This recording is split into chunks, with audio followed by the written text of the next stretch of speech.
Tem gente que quer até mesmo guardar esse documentário como uma relíquia, contando aí parte da história do nosso futebol. Espaço aberto nesse terceiro bloco, então conta um pouco da história do futebol amador de Divinópolis. Confira.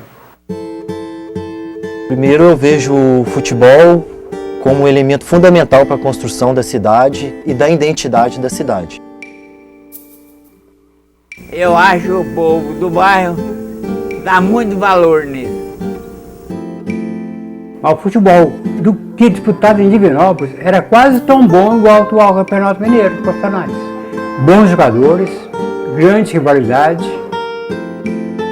O jogador que vestia a camisa de um time jamais vestiria a camisa do seu rival. Eu fiz isso. E era bom, era pedrada, era butinada, era bom demais. Só. São duas coisas, a igreja matriz, que é o marco de fundação da cidade, e depois os campos de futebol.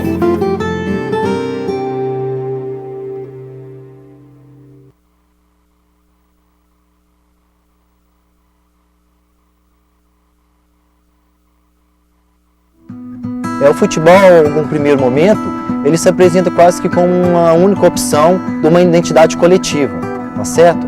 A maioria dos times foram se formava com o próprio nome da cidade.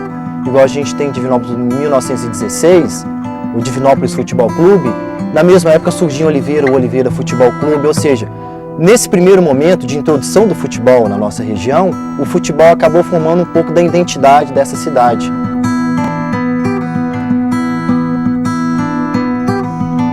No início, o futebol feito em um clube privado, onde apenas os sócios participavam dos clubes, até pelas dificuldades do amadorismo, as pessoas não recebiam pelos treinos, não recebiam pelos jogos, então dificilmente pessoas numa condição menos favorável tinham tempo ou empenho de se investir numa atividade que não dava retorno nenhum, entendeu?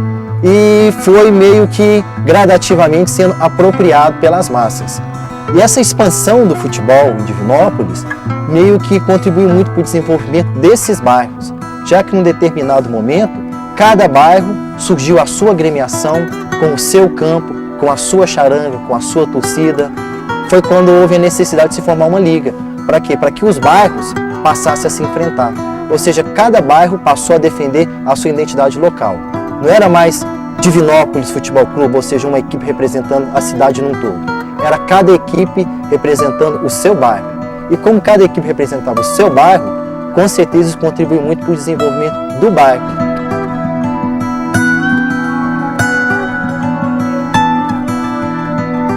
Essa expansão do futebol na cidade levou à necessidade de se formar uma liga. Uma liga para que organizasse o esporte dentro da cidade e que fizesse um campeonato interno.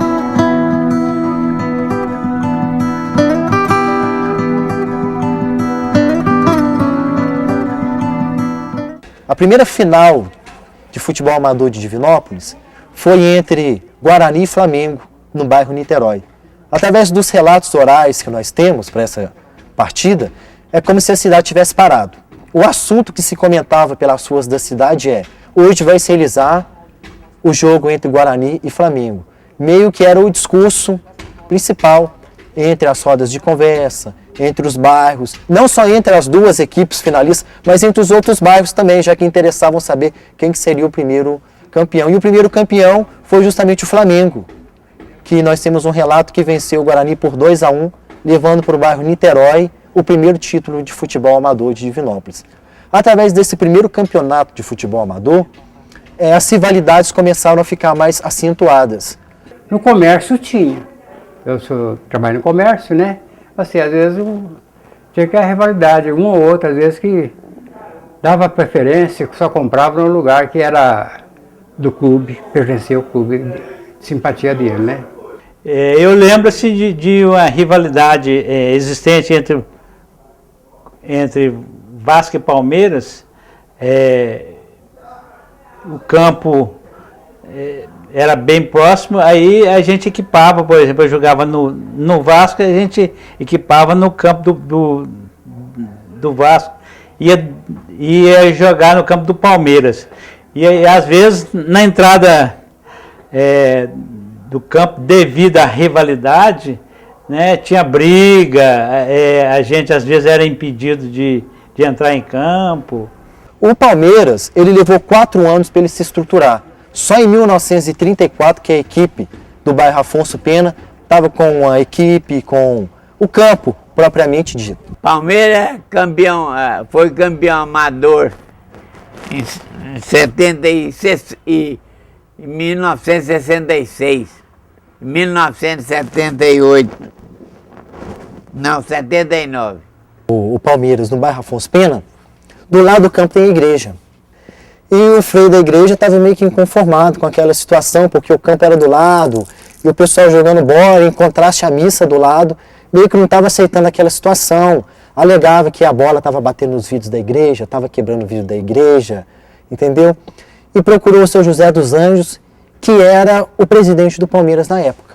O Dom Cristiano, mais o Fábio Botelho Notini, que era o prefeito, moveu uma ação contra o Palmeiras para tomar o terreno do campo do Palmeiras.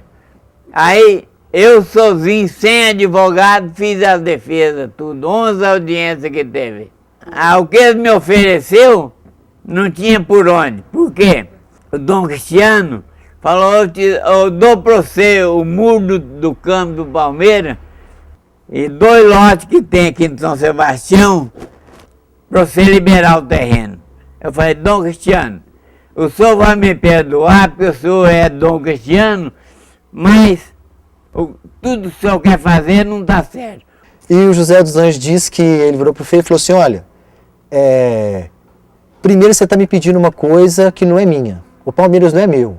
Eu sou só presidente do Palmeiras, eu não sou dono do Palmeiras. Eu, como presidente, eu não posso doar as coisas da instituição. Segundo, o muro foi eu que fiz com o meu dinheiro. Então você não precisa me dar o muro, não, é que eu gastei porque eu gosto do time.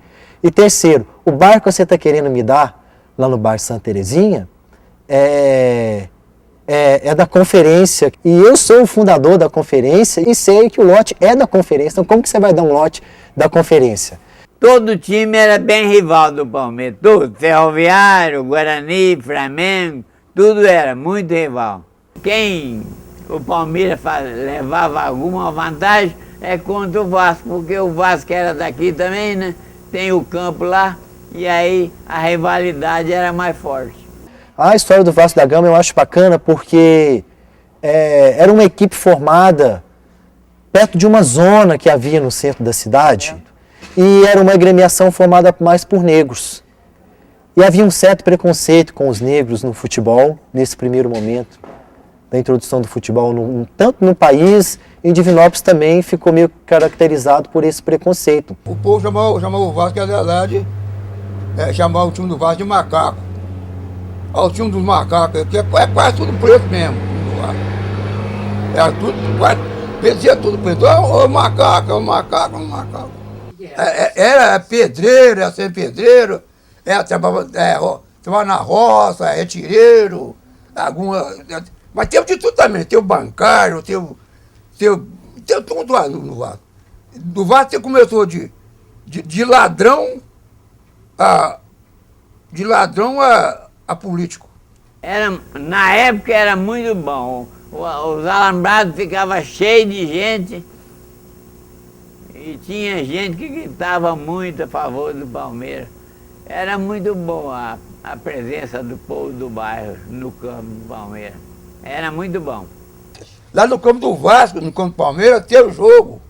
No campo do Vasco, quando nós vendi ingresso, tem um jogo lá que deu 1.180 pagantes. No campo do Vasco.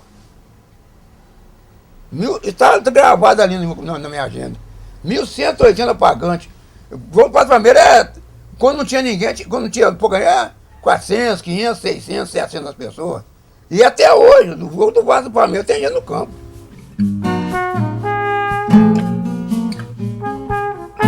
O bairro Niterói teve uma particularidade bacana, que era o confronto das duas agremiações do mesmo bairro, tá certo? Quando Najá e Botafogo se enfrentavam, literalmente o bairro parava. A primeira camisa que eu vesti foi a do Najá, mais ou menos em 54 para 56, de 54 a 56. Eu era menino. Aí, quando começou o primeiro jogo do Najá, aí faltou um, eles me chamaram. Inteira aqui, me deram lá uma chuteira, eu entrei. O primeiro gol da minha vida foi contra. Najá mais o Botafogo era recha, um contra, porque os dois eram aqui do bairro, né? Aí, mas na hora, era só lá dentro de campo que nós éramos inimigos. Acabava, chegava na rua ali, quando tinha as barraquinhas, um abraçava o outro, abraçava o outro, tudo junto, igualzinho irmão, mas lá dentro de campo, meu filho, o pau quebrava lá, não tinha amigo não, era tudo inimigo. Quando tinha jogo aqui que era o Botafogo e Najá, podia ter até a seleção brasileira aqui, o povo da cidade, o povo vinha tudo cá para o Niterói, porque o trem pegava fogo, o barranco era pedra, era briga lá dentro de campo e o povo achava bom, viu? Primeiro porque era um momento de muito lazer, um momento de muita confraternização. Segundo, pela questão do Zé Cachaçinha, que tinha uma fábrica de cachaça, então meio que ele levava os tôneis, os barris de cachaça para o público, cada espectador já levava o seu copo já, entendeu? Havia o famoso grito do balde. A hora que o Cachaçinha dava o grito do balde, até o jogo parava. Ao barril, ao barde, ao barde. Um bebia, outro bebia, mas bebia até não querer mais. Só faltava pular dentro dos barril, porque antigamente não tinha esse tanque não, era barril, né? Bom, a história do ferroviário começa com Carlos Chula. Ele participava da diretoria do Guarani e tentou por algumas vezes ser presidente do clube, sem sucesso, tá certo? Então, meio que inconformado, ou meio que chateado com essa situação, ele meio que idealizou uma nova equipe de futebol. E Carlos Chula, por ser ferroviário, por trabalhar na ferrovia, conseguiu o apoio da ferrovia, que foi fundamental para a construção do Ferroviário Futebol Clube. Foi um marco, né, sem dúvida, que balizou o futebol e a existência desse esporte aqui em Divinópolis, a instalação da rede ferroviária. E aí veio o ferroviário e rivalizou com os clubes aqui já existentes. Isso se prolongou pelas décadas de 30, 40 até os anos 50. E o ferroviário conseguia montar algumas equipes melhores do que o Guarani tecnicamente, em função de que oferecia aos jogadores de futebol, naquele amador marrom, né, que não era um profissionalismo, empregos na rede ferroviária federal. Nos anos 40, nos anos 50, nos anos 60, que a rivalidade era muito grande entre o Ferroviário Atlético Clube e o Guarani Esporte Clube, ou seja, o bairro da Esplanada e o bairro de Porto Velho. Uma pessoa que fosse Guarani, quando fosse na Esplanada, ele se sentia assim, constrangido, tá pisando num terreno alheio. Aliás, o ferroviário alavancou a entrada do Guarani na era do profissionalismo, exatamente por causa dessa rivalidade.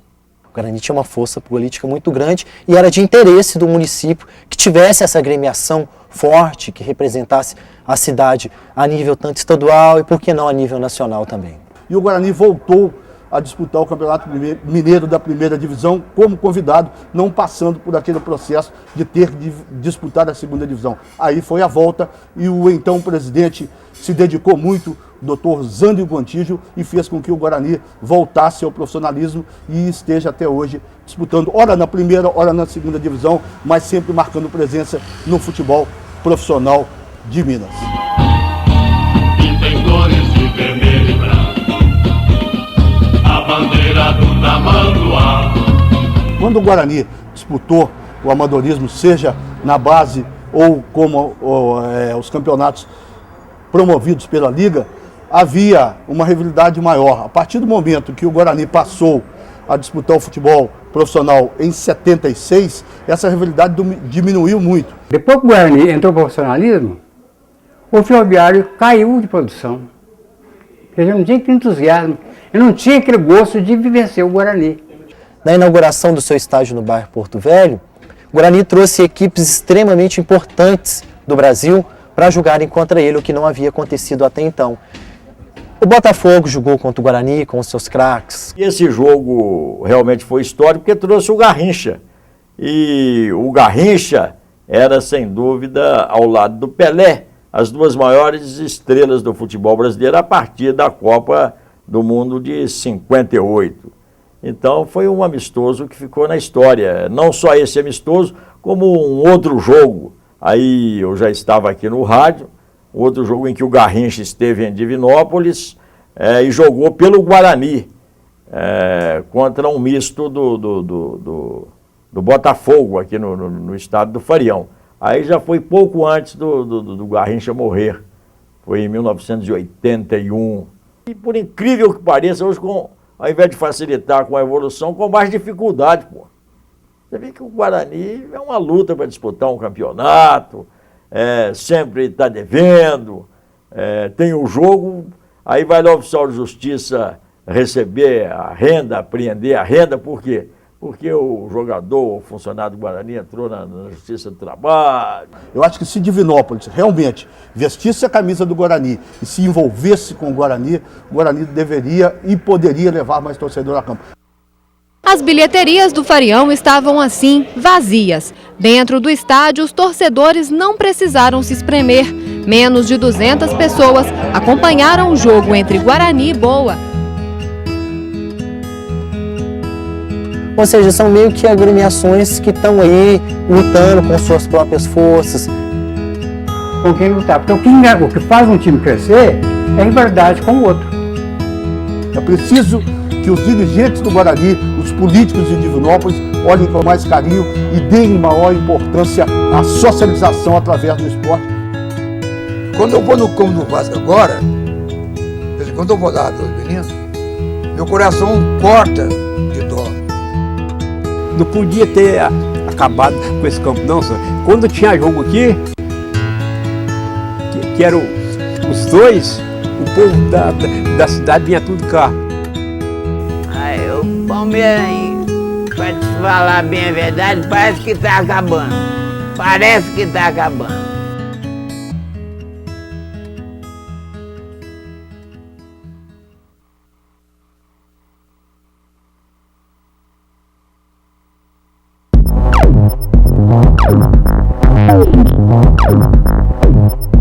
Thank you.